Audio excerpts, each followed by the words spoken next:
Très bon dimanche à toutes et à tous. Mesdames, Messieurs, tout le plaisir est pour moi de vous retrouver.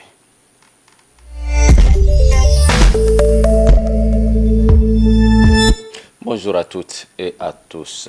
Le ministère de l'Environnement et de la Pêche et du Développement durable a procédé au lancement officiel de la Semaine nationale de l'arbre édition 2025. C'était ce samedi à Mao. Mao, c'est le chef-lieu de la province du Kanem. La cérémonie a été présidée par le premier ministre chef du gouvernement, ambassadeur Alamay Halina. Roselyne Djekourbois et Beremadji Riambo sont nos envoyés spéciaux.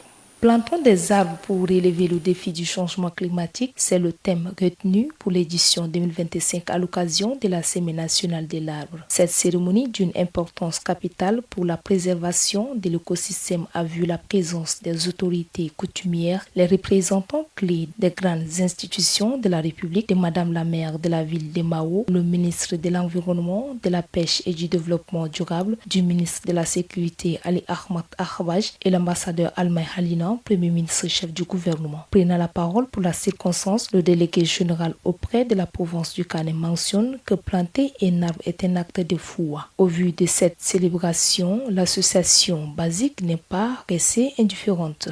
Ce système, c'est pour préserver notre écosystème. Et pour préserver l'écosystème, ça fait appel à la mobilisation de toute la population. Voilà pourquoi la présence de notre société basique ici, pour porter main d'association au ministère de l'Environnement. Très émus pour ce geste louable, certains riverains de Bara livrent leurs impressions. C'est une journée très importante pour les arbres et surtout chez nous au Kanem, les déserts avancent au jour en jour et j'espère qu'avec ces sensibilisations, on s'en sortira, Inch'Allah. Ce qui est fait, c'est très bon. Je peux dire que c'est très bien passé. Mais ce qui est important, c'est les entretiens des arbres. Planter un arbre, c'est vraiment une bonne chose donc, pour lutter contre la désertification. Le ministre de l'Environnement, de la Pêche et du Développement durable, Hassan Bahid Jamous, renchérit pour sa part que cette semaine est un appel à l'action. Ce thème n'est pas seulement un slogan, c'est un appel à l'action, un rappel que chaque arbre compte. L'arbre est notre meilleur allié pour freiner la désertification, restaurer nos écosystèmes et protéger nos ressources naturelles. À noter que des sites ont été réservés pour planter 14 685 plantes de différentes espèces réparties sur 14 hectares. Pour le suivi et l'entretien de ces plantes, un château d'eau alimenté par les panneaux solaires et quelques robinets ont été installés sur le site de Bara. Dans la cérémonie, le Premier ministre ambassadeur Alamay Halina a mis l'accent sur les aléas climatiques dont le Tchad fait face et surtout la province du Kanem. Ces propos sont recueillis et proposés par nos envoyés spéciaux. La province de Mao est menacée par l'avancée du désert et surtout par l'érosion fluviale et les ravins qui sont en train vraiment de détruire une bonne partie de cette ville historique. C'est pourquoi le chef de l'État a choisi qu'on vienne dans cette province lancer la Semaine nationale de l'arbre, d'une part pour sensibiliser la population de cette province pour l'importance de la plantation des arbres. Nous venons de mettre en terre les arbres et il faut aussi se dire que les arbres ont une grande importance et non seulement ils sont importants, mais ils produisent à l'être humain une vie. En filtrant par exemple l'air, en réduisant la pollution atmosphérique, en libérant l'oxygène et en absorbant le gaz carbonique. Et les arbres aussi fixent l'azote au sol, ce qui voudra dire que les planteurs, c'est-à-dire les agriculteurs, pourront en bénéficier de l'azote qui est fixé au sol par... Une table ronde réunissant deux parties, la délégation venue des Émirats arabes unis et les membres du gouvernement, a lieu dans un hôtel de la place. Au centre des discussions, la tenue du forum d'Abi pour le financement du plan national de développement 2030 au Tchad. À la Nathalie Krimba. Réunis à huis clos, la délégation des Émirats arabes unis et les membres du gouvernement tchadien ont passé en revue les différents secteurs. Les actions en vue de financer le plan national de développement du Tchad baptisé Tchad Connexion 2030, ces différentes réunions organisées par les deux délégations en présence des ministres des Finances, de l'Agriculture, de l'Aviation civile, du Tourisme, de l'Eau et de l'Énergie et du Commerce visent à renforcer la coopération économique entre les deux pays et à préparer au mieux le projet de développement et assainir la relation bilatérale entre les deux États pour une vision 2030. Le ministre des Finances rappelle les lignes qui englobent divers secteurs du développement. Secteur de l'électricité, déjà on avait une très bonne collaboration avec vos sociétés, dont la société GSU. Et sur ce secteur, nous sommes heureux qu'il y ait des nouvelles annonces qui vont être faites, sur lesquelles nous travaillerons ensemble avec les services compétents. La question de l'électricité puisse être résolue. Terral ont porté également sur les questions de pétrole. Donc, les espérances sont totales et la volonté est là. La question des mines, allant de la soutenabilité, de la durabilité des exploitations, l'élevage et l'agriculture, nos discussions ont été très intéressantes. Le ministre de l'Agriculture a mis l'accent sur la mécanisation, l'industrialisation, la mécanisation, mais surtout la production des engrais sur place. Je pense qu'on a pris date, les travaux vont se dérouler et je pense qu'on aura à signer des accords lorsque nous serons à Abu Dhabi, examiner la question de l'industrialisation, surtout de la production des tissus, la question du textile et de la valorisation de notre production cotonnière a été examinée. La question des transports et des infrastructures a placé la desserte du Tchad directement par vos compagnies. Il y a également eu des discussions autour des télécoms par rapport à la SOTEL et par rapport à la desserte numérique. Les questions de tourisme, d'hôtellerie, évidemment, ont fait l'objet des discussions par rapport à un certain nombre de structures hôtelières. Remerciant le gouvernement tchadien pour l'hospitalité, le ministre d'État au commerce intérieur des Émirats arabes unis, Dr Thani Ben Ahmad Al-Zaoudi, rappelle la bonne relation bilatérale existante entre les deux pays, surtout en matière de commerce. Cette coopération entre les deux pays ouvrira la voie à des perspectives plus larges.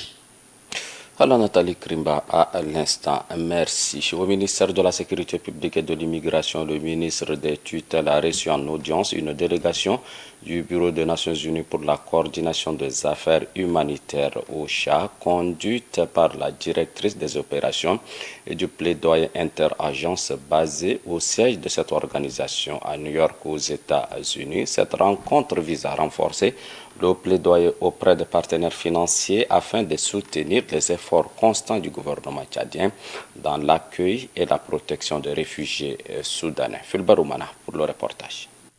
C'est dans un climat de fraternité que le ministre de la Sécurité publique et de l'immigration, Ali Amada Habash, entouré de ses plus proches collaborateurs, a reçu en entrevue la délégation du Bureau des Nations Unies pour la coordination des affaires humanitaires, OCHA. Le ministre a salué l'engagement de OCHA en rappelant que le Tchad, en tant que pays d'accueil, déploie d'importants moyens logistiques, sécuritaires et sociaux pour assurer la prise en charge digne de ces populations vulnérables. Il a précisé que votre action auprès de la communauté internationale sera précieuse pour que le Tchad puisse poursuivre cette mission humanitaire avec les ressources nécessaires. Madame Eden Ourchounou, pour sa part, a réaffirmé la volonté de l'OCHA de mobiliser ses réseaux et de plaider avec force en faveur d'un appui accru au gouvernement tchadien. Elle a souligné la résilience du Tchad et l'hospitalité de ses communautés face à un afflux massif de réfugiés, tout en insistant sur l'urgence d'un financement pérenne pour répondre aux besoins croissants. Avant de prendre congé, la délégation, par la voix de la directrice des opérations, a livré ses impressions à la presse, exprimant sa satisfaction quant à la qualité des échanges et réitérant son engagement à faire entendre la voix du Tchad sur la scène internationale. Cette audience marque une étape supplémentaire dans la consolidation du partenariat entre le Tchad et l'OCEA au service d'une cause commune qui est la protection et l'assistance aux réfugiés soudanais dans le respect de leur dignité et de leurs droits fondamentaux.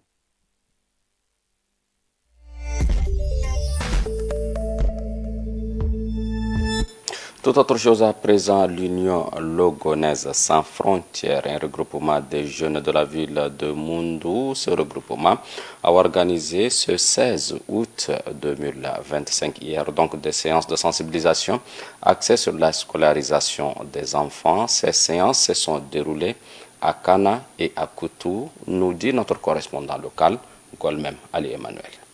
L'objectif principal de ces rencontres est de conscientiser les parents sur les bienfaits de l'éducation pour leurs enfants. Souhaitant la bienvenue aux membres de l'Union, le représentant du chef de canton de Kana et le chef de canton de Koutou ont affirmé que chaque enfant mérite une chance égale d'accéder à l'éducation. Ils ont demandé à l'assistance de rester attentifs afin de profiter du partage des informations concernant les avantages sur la scolarisation des enfants, garant de leur avenir meilleur. À travers un sketch, les parents ont été encouragés à inscrire leurs enfants à l'école afin de leur offrir les mêmes opportunités d'épanouissement et de réussite. Tour à tour, les membres de l'Union se sont reliés pour partager des témoignages inspirants montrant comment la scolarisation a été un facteur déterminant dans leur réussite personnelle et professionnelle. La présidente de l'Union Logonaise sans frontières a signifié aux parents qu'investir dans l'éducation de leurs enfants, c'est construire un avenir prometteur pour eux et pour la communauté.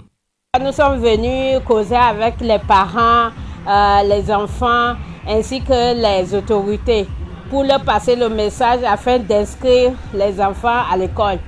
Et nous-mêmes, nous sommes des exemples parce que nous sommes issus du Logone occidental et c'est grâce à la scolarisation que nos parents nous ont inscrits et nous sommes venus partager ce moment avec eux et pour leur donner de bons exemples afin qu'ils puissent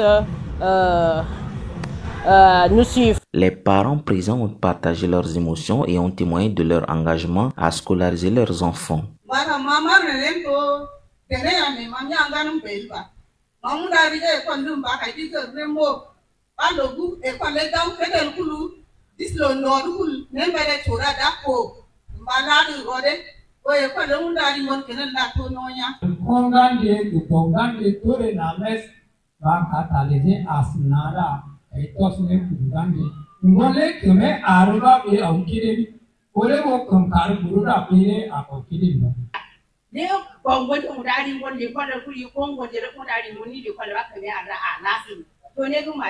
Après les séances de sensibilisation, l'Union Logonaise sans frontières a procédé à la distribution des vivres et non-vivres à quelques parents dans le besoin. Cette initiative a été rendue possible grâce à la contribution généreuse des membres qui ont su faire preuve de solidarité et d'engagement envers la cause.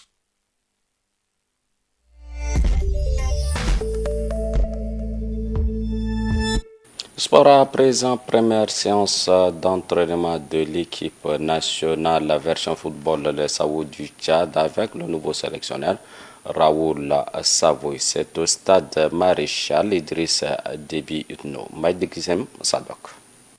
Madagascar a joué sa survie dans ce CHAN contre le Burkina Faso hier 16 août. Les Baréas n'ont pas déçu les supporters et ont remporté ce match 2 buts contre 1, synonyme de qualification pour les quarts de finale. Au même moment, la Tanzanie, déjà assurée de finir en tête de la poule B, s'est contentée d'un match nul contre la Centrafrique. 0 but partout qui était déjà éliminé. Les Malgaches sont arrivés à l'Aman Stadium de Zanzibar en Tanzanie avec un objectif en tête, gagner ou gagner, car gagner, c'est s'assurer devant la Mauritanie, deuxième de la poule B et qui a déjà disputé tous ses matchs. Médaillés de bronze lors de l'édition 2022 du CHAN, les Malgaches avaient à cœur de ne pas sortir de la compétition de la phase de groupe, surtout que face à eux, le Burkina n'avait plus rien à jouer. Les étalons locaux ont dit au revoir au quart de finale en perdant contre la Mauritanie 1 but contre 0 le 13 août dernier. Si les Baréas avaient malgré tout donné le meilleur d'eux dans ce match. Les joueurs du Burkina Faso n'ont pas quand même manqué d'envie à la seconde